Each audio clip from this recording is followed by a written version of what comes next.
নমস্কাৰ মই শ্যাম সুন্দৰ আজিৰ এই ভিডিঅ'ত অসমীয়া অৰ্ধমাত্ৰাৰ 6টা বৰ্ণ বিভিন্ন স্টেপ বা চৰণত কেনেকৈ সহজে লিখিব পাৰি তাকে আলোচনা কৰিম মূৰ্ধন্য ন আখৰৰ আদি অংশ first step and second step and third step গ আখৰৰ আদি অংশ first step and second step and third step and fourth step. Saita step on likho pari. Po akharar adi ankha first step and second step and third step and fourth step and fifth step.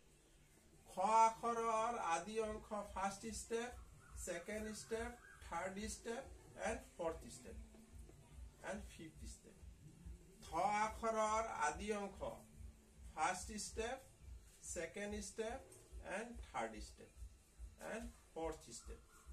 Talabya kha akharar adi ankha first step, second step, third step and fourth step. এনেকৈ আমি বিভিন্ন স্টেপত 6টা আখৰ লিখিব পাৰো ভিডিঅ'টি ইমানে ভিডিঅ'টো ভাল পালে লাইক আৰু কমেন্ট কৰিবলৈ নাপাহৰিব ধন্যবাদ